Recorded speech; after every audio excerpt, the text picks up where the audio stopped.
Al debatir el tema del grave intervencionismo del Poder Judicial contra la transformación de México, la diputada Pérez Valdés, del desahuciado PRD, espetó falsaria, demagoga y delirante que su partido disque pugna por la división de poderes, el equilibrio, la autonomía institucional, la participación ciudadana y la distribución del poder público. Además, respaldó con mentiras a la cómplice del bloque opositor, la ministra Norma Lucía Piña, siempre que su trabajo sea puntual y estrictamente en la esfera del Poder Judicial, como disque lo ha hecho al momento.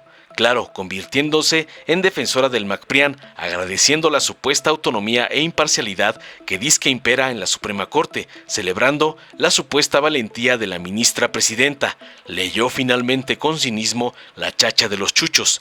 Tras escuchar las sandeces y falacias de la nini perredista, el diputado Reginaldo Sandoval Flores del PT manifestó contundente que el 1 de julio de 2018 se inició una transformación por mandato popular y va muy bien en lo económico y en lo social. Se está haciendo una revolución llamada Cuarta Transformación, pero la oposición no ve los avances ni los reconoce. Por ello, no dan una en lo político electoral y nos están facilitando el plan C. Les vamos a ganar en 2024. Agregó tajante que no tiene duda de que los ministros son incongruentes, con falta de principios y ética, porque su responsabilidad es cuidar la constitucionalidad y no se viole la Constitución.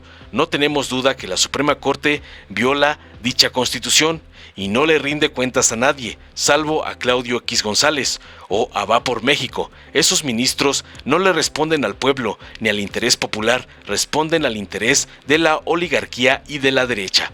Veamos enseguida cómo la chacha de los chuchos es hecha añicos por el diputado Reginaldo Sandoval por defender a la corrupta Corte, el último reducto de los lacayos de Claudio X González.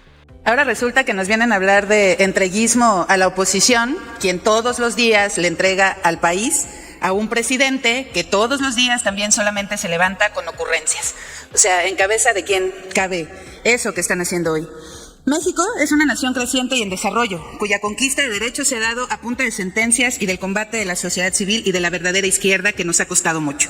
Nuestro sistema judicial, por supuesto que es perfectible, por supuesto que nuestras leyes lo son también por ello, y es indispensable que la defensa y la autonomía de los poderes siga prevaleciendo, para que solo así se logre un verdadero equilibrio garantizando la justicia y nada ni nadie considere que el poder puede estar por encima de la ley.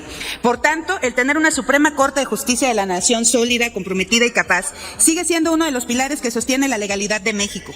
Gracias a esta división de poderes, leyes absurdas y victorianas se han dejado sin efecto. Y no es un tema de revanchismo. Aplicar la ley es mera justicia, es garantizar el derecho para todos y para todas. Por ello me permito realizar un reconocimiento total a la ministra Piña y al resto de las y los ministros que han demostrado su integridad y capacidad defendiendo a nuestro país, garantizando que su encargo en la Suprema Corte no es un regalo presidencial, por lo cual están obligados a votar en pro y en contubernio. Por el contrario, sus resoluciones son el resultado de su experiencia y conocimientos que las ha y los ha posicionado en el lugar en el que hoy se encuentran y que no caerá ante los vilipendios de un dictador y toda la corruptela que le acompaña.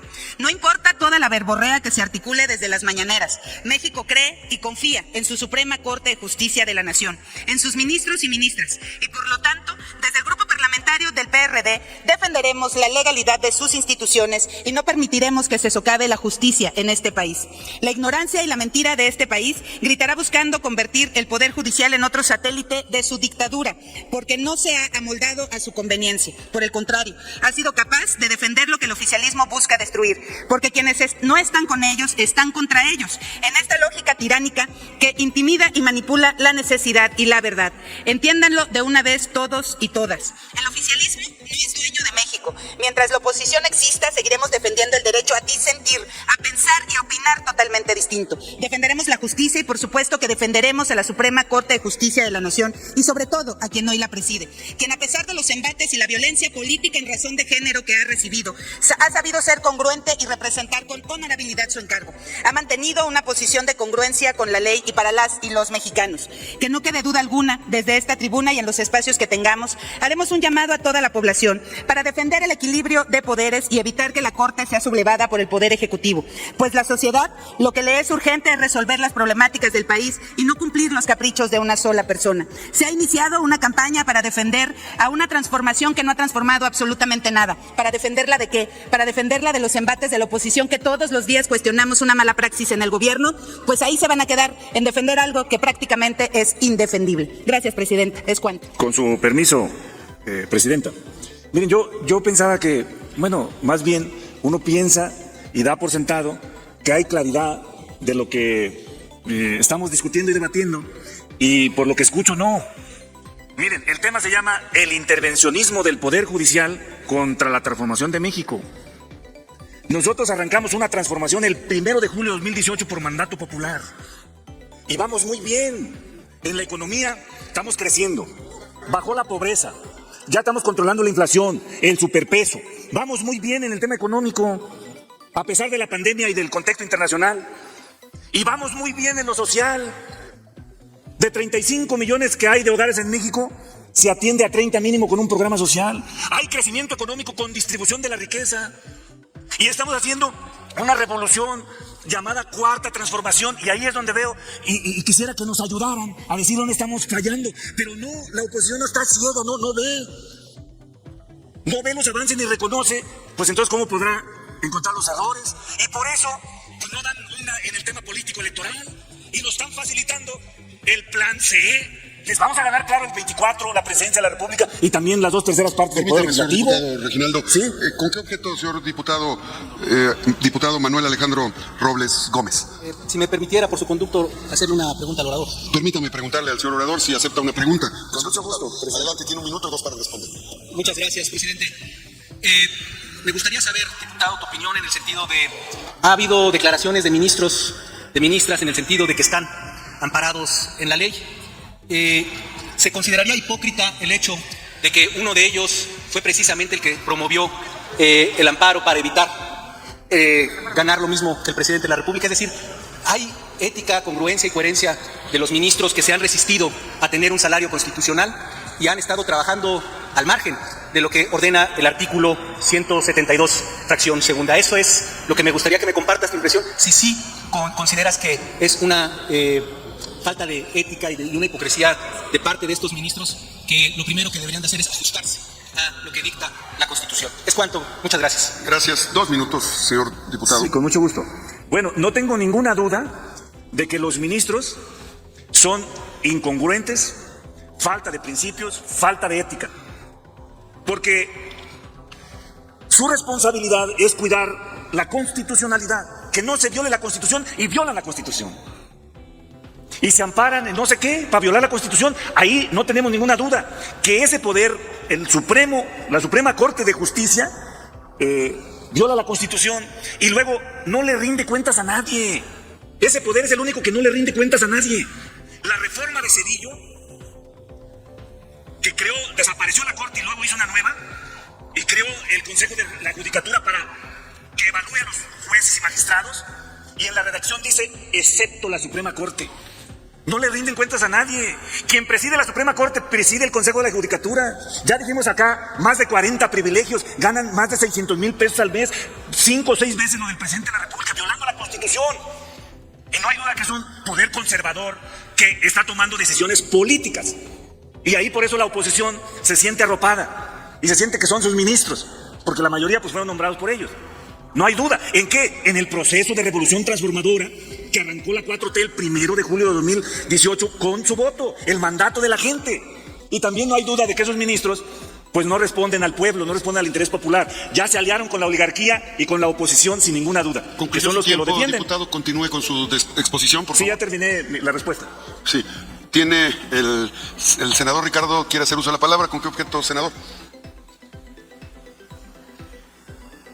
Si me autoriza la presidencia preguntarle al orador si me acepta una pregunta.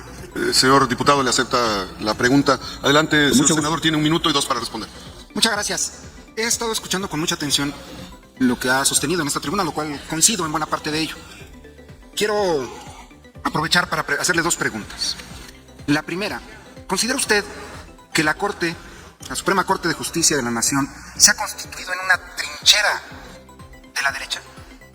Y segundo, si la propuesta de modificación al sistema judicial en México, sería correcto y adecuado también poder llamar a comparecer ante la soberanía popular a los ministros de la Suprema Corte de Justicia. Bueno, en la primera no tengo ninguna duda que ya está aliado con la derecha. Y es el mismo ejercicio que se ha operado en otros países, de que como no tienes la voluntad popular, el voto popular, porque lo está perdiendo la oposición, ya está claro, el presidente trae una aprobación de 80%, se queda con el 20%, y de ese 20% ¿cuánto sale a votar? Y lo van a ver en las elecciones de este año. ¿Y qué ocurre entonces? Empiezan a agrupar donde les queda que la revolución transformadora y pacífica va empujando. Y lo que pasó en Brasil, que dieron golpe de Estado a Dilma y metieron en la cárcel a Lula, lo que pasó en Ecuador, esa es la lógica que está ocurriendo en este momento también en México. Se van a agrupar con la Corte. Y ahí tenemos desventaja, hay que aceptarlo nosotros. ¿Por qué? Porque esa Corte no le rinde cuentas a nadie. No nos podemos llamar a cuentas como poder legislativo porque nos dicen que estamos invadiendo el otro poder y ellos sí se meten con nosotros y aquí los defiende la oposición. O sea, es una dificultad no menor en la ruta de la transformación que estamos haciendo y que estamos empujando. Y ya no hay duda de que se aceptaron los amparos contra el aeropuerto Felipe Ángeles, quisieron detener el Tren Maya, o están luchando para detener que se acabe el Tren Maya, todas las obras de infraestructura. Por eso les digo, si vamos bien en la economía, vamos bien en lo social, por primera vez tenemos una política para los jóvenes, estamos atendiendo a los jóvenes. Y bueno, pues la Suprema Corte junto con la oposición ahora nos están frenando como los acuerdos que acaban de sacar echar para atrás el plan B y una serie de cosas. No hay duda de que eso... ahora, yo sí creo también que es otro problema que tenemos con la oposición porque no debaten en esa lógica, que no se comprende que el pensamiento y la concepción de los mexicanos se movió. Y el poder emana del pueblo. El pueblo es el máximo soberano y nuestra máxima autoridad y le servimos a ellos. Ya concluyó su tiempo de respuesta. Bueno, Continúe con su tiempo ordinario. No tenemos ninguna duda que nuestro máximo patrón y jefe es el pueblo y a él le debemos de servir. Y la Suprema Corte no responde a ese interés, responde al interés de la oligarquía y de la derecha y ahora sumada a la oposición. Y bueno, ya peleada, porque ya veo ahí a los DMC peleados con el PRI. Pues, ¿qué futuro les depara? Necesitan elevar el debate y la discusión para que puedan representar, como dice el nombre, a una parte de los mexicanos. Permítame, señor diputado, la diputada Carolina Villano tiene, con gusto, a ver, ¿con qué objeto, diputada? Si me permite, orador, hacer una pregunta. Sí, con gusto. Son dos preguntas que se pueden hacer en cada intervención, diputada, eso Ya se las hicieron, ¿verdad? sí, son dos Muchas preguntas que hicieron. Gracias. Le ofrezco una disculpa por no poder darle atención en ello. Adelante. Con gusto aceptada la pregunta, diputada, pero la presidencia está estricta con el tema del orden. En la sesión pasada abrimos más, porque se requería, porque yo creo que el tema porque el tema es el intervencionismo del Poder Judicial contra la transformación de México. No tengo ninguna duda que arrancamos una transformación profunda, avanzamos en el Poder Legislativo, en el Poder Ejecutivo mucho, en el Poder Legislativo nos quedamos en la intermedia, porque ustedes lograron que no tuviéramos las dos, más bien fíjense lo que les voy a decir, no nos ganaron ustedes el 21, nosotros perdimos.